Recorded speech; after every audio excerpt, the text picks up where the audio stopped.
आवाज़ की दुनिया के दोस्तों, मैं जो समाज की कुरीतियों के बारे में जो बता रहा था, जो आपके साथ में साझा कर रहा था, अब तीसरी कुरीतियाँ क्या है, वो मैं आपको बताता हूँ।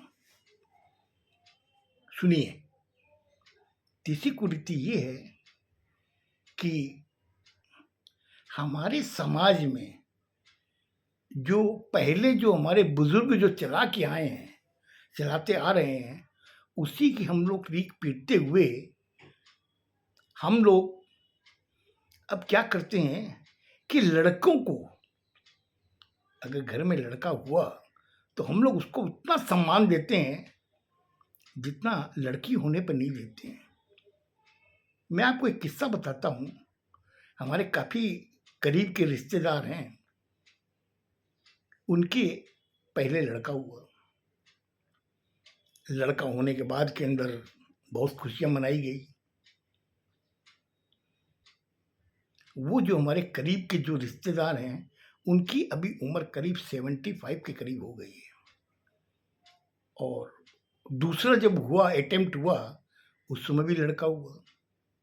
घर में काफ़ी खुशियाँ रही, लोग वह काफ़ी खुश थे, उनके ससुराल वाले, उनके पियर वाले सब खुश थे। तीसरी बार जब उनके लड़की हुई, जब लड़की हुई तो घर के अंदर कोई वैसा माहौल नहीं, ऐसा लग रहा था कि बहुत बड़ा एक मातम छा गया हो।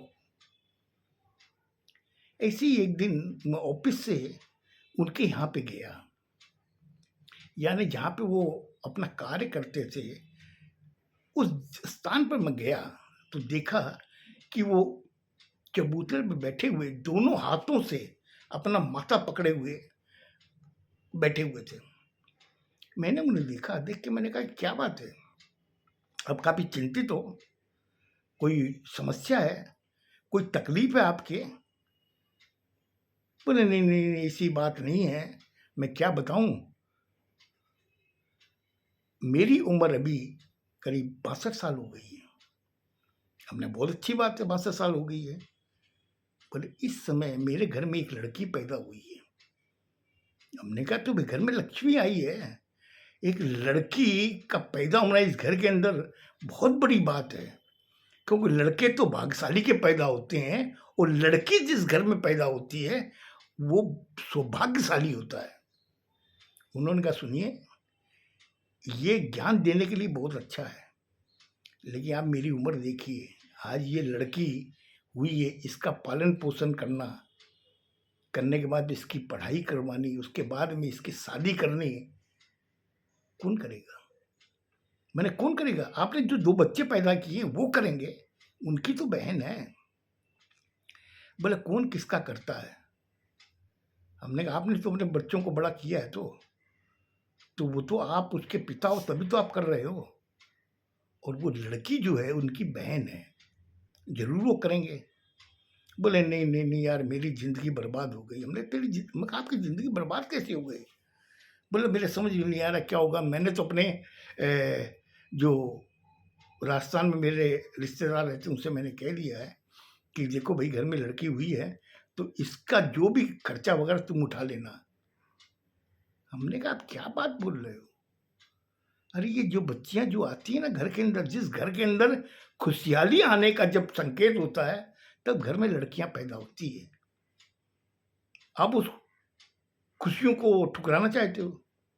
बोले मैंने आपसे कहा क्या कि आप मुझे ज्ञान मत दीजिए, ज्ञान मेरे अंदर भी बहुत भरा हुआ है, लेकिन जब मैं इस बच्ची को जब देखता हूँ, अभी नामकरण होगा, उसमें इस पे खर्चा लगेगा, उसके बाद में इसकी पढ़ाई होगी, इसके कपड़े लत्ते होंगे, उसमें भी खर्चा होगा, मैं रहूँगा नहीं रहूँगा। हमने कहा आप ये क्यों सोच रहे हो? आज ये जो बच्ची आई है ना, ये अपना तकदीर खुद लेके आई है, और जब ये शादी के लायक होगी उस समय कब कहाँ से क्या आएगा आपको खुद ही पता नहीं चलेगा। वो लड़की अपने घर चली जाएगी।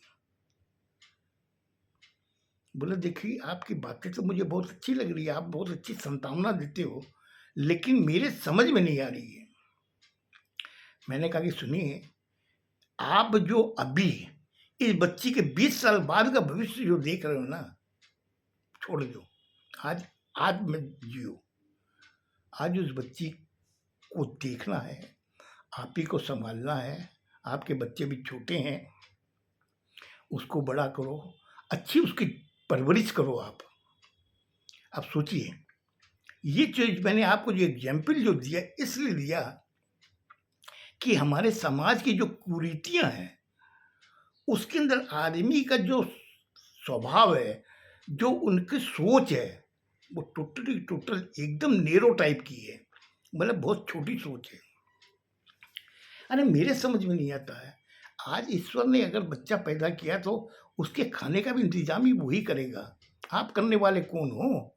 आप तो खाली माध्यम हो। क्योंकि ये चीजें मैंने 72 साल जब मैंने उम्र पार की तब मेरे समझ में आया। मेरी भी 2 संतानें हैं, 2 बच्चियां हैं, 1 लड़का है। और कब किसका क्या हुआ मुझे खुद ही पता नहीं चला। ईश्वर सारे साधन तैयार करके रखता है। और सबकी शादियां भी हो गई, सबके बच्चे भी हो गए, सब खुशहाल हैं। लेकिन हमारे समाज की ये कुरीतियां है ना, उसके बारे में आपको साझा कर रहा था, लेकिन मैं भटक गया क्योंकि मुझे ये बताना जरूरी था कि आज के लोगों में सोच जो है वो पुरानी कुरीतियों की सोच है, जिस वजह से बच्ची को वैसा सम्मान नहीं मिलता जैसा मिलना चाहिए। आज एक सोचिए, आज अभी जो वर्ल्ड कप हुआ, वुमेन क्रिकेट वर्ल्ड कप, उसमें वुमेन ने वर्ल्ड की ट्रॉफी जीत के लेके आई है। तो बच्चियां के ऊपर से आई है क्या? किसी माँ बाप ने उसको पालन पोषण किया, उस काबिल बनाया कि आज वो वर्ल्ड कप जीत के आई है क्रिकेट का। सोचिए। लेकिन अगर वो उस कुरीतियों पर चलते तो क्या ऐसा होता? एक लड़की नहीं, 15 लड़कियां थी, जिसमें 11 लड़कियां मैदान में खेली हैं और 4 एक्स्ट्रा में थी। अगर बाई दी वे कोई भी बीमार हो जाती है या इंजर्ड हो जाती है, उसका रिप्लेसमेंट करने के लिए 4 और थी। वर्ल्ड कप जीत के आई। अब सोचिए, लेकिन हम लोग उस जो अदृश्य जो जंजीरें हैं कुरीतियों की, उसमें हम लोग जकड़े हुए हैं। आज उस बच्चियों को हम लोग वो सम्मान नहीं दे रहे हैं, और ये शुरुआत हमें करनी पड़ेगी, क्योंकि आज ईश्वर ने सब कुछ दिया है। आपको भी दिया है, उस बच्ची को भी दिया है। वही माथा है, वही 2 कान है, वही 2 आंखें हैं, वही नाक है, वही मुंह है, वही शरीर है। लेकिन एक चीज में वो आप लोगों से आगे है, वो इस सृष्टि की जननी है। सोचिए, इस सृष्टि की जननी है, वो जो चीज कर सकती आप और हम नहीं कर सकते, क्योंकि ये उत्पत्ति उसी के कोख से हो सकती है, चाहे वो लड़का हो चाहे लड़की हो। लेकिन हम लोग उस चीज को मतलब कि मानते ही नहीं, समझते नहीं है, या समझ करके हम लोग बेवकूफ बनते हैं। आज उस जननी को जो सृष्टि की रचना करती है, उसको हम लोग तिरस्कार कर रहे हैं। उसको वो सम्मान हम लोग नहीं दे रहे हैं जो हम लोग को देना चाहिए। लेकिन ऐसा नहीं हो रहा है। ये देख के मेरा मन काफी दुखी होता है कि आज उन बच्चियों का क्या दोष है।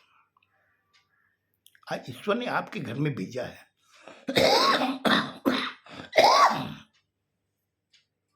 कोई अच्छी चीज के लिए भेजा होगा। आपके घर में अगर खुशियां आई हैं तब वो बच्ची आई है। और एक चीज आपको बता दूं, आपका मनुष्य जीवन सफल तभी होगा जब आपके घर में लड़की पैदा होगी, क्योंकि दान में सबसे बड़ा दान कन्यादान माना गया है।